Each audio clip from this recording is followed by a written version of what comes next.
Okay guys, so for today's video, we're gonna be talking about every single Pokemon Break Bronze reference that was added to the Loomian Legacy update with the Atlantean City Part 2 update that just released in Loomian Legacy. You guys would be surprised at the amount of Break Bronze references that was actually added in this update because there were a few. Some of these references actually being extremely big and stuff that you guys must hear to know the future of Loomian Legacy and what comes next in the game. Let's start it off with the one that is driving everyone crazy, Tess. Ladies and gentlemen, Tess is returning to the Loomian Legacy universe. As a matter of fact, she just made it to the Loomian Legacy universe a couple of days ago. Let me show you this clip and I'll let you guys experience this for the first time. Basically, a portal appears and then Tess comes out of the portal, and of course we can see this is Tess because of the bucket hat and the hair. And here we have the biggest Pokemon Break Bronze reference yet. If you zoom in, you can see all 8 Pokemon Break Bronze gym badges,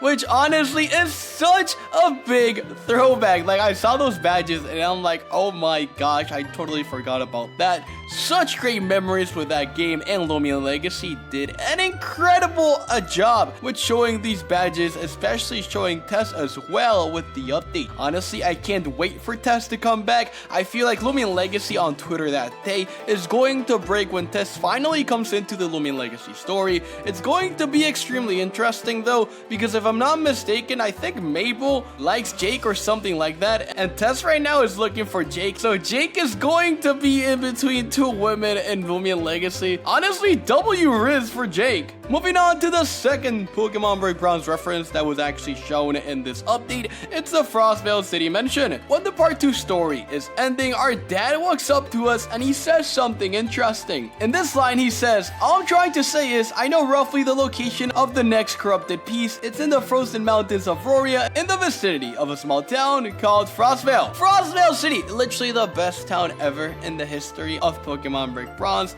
Honestly, Frostvale City brings such great memories to me, and I am so happy that we're actually going to go back to Frostvale City in Loomian Legacy universe. As a matter of fact, we've seen how Frostvale City sort of looks because Loomian Legacy Builder, our hero, posted a picture of Frostvale a couple of months ago. He basically posted this, and we can see how this is Frostvale. It's going to be amazing going back to Frostvale, and that's the location of the 5th battle theory in Loomian Legacy, which is going to be, I guess, Frostvale Town, because here in the dialogue it mentions small town called Frostvale. It's going to be very interesting if this is exactly what ends up happening. It'll be fun and amazing when we finally get there. Now, the final Pokemon Break Bronze reference that was added with the Loomian Legacy Atlantean City Part 2 update is the propeller of Atlantean City. Shout out to Lucky for actually discovering this because I didn't discover it originally. But if you freak him in the Arnata Trench into this place, you can see the propeller of what used to lift Atlantean City up in the sky. And honestly, this is such a great detail. Shout out to whichever developer's idea was to add this propeller into the ocean. The propeller is filled with mold. There is a lot of green stuff, yucky, and it's super duper dirty right now. This suggests that it's been in the bottom of the ocean for, let me think, 3 years. But it's honestly such a great addition to the Loomian Legacy update, the fact that there's a propeller in the middle of the ocean, and this suggests that Atlantean City was actually canon in the Loomian Legacy universe. Therefore, the theory of a potential parallel universe could actually exist in Loomian Legacy. Did you guys know about these 3 references, or did you guys learn something new? Let me know in the comment section down below. Thanks for watching this video. I'm Armenti, and the way lit.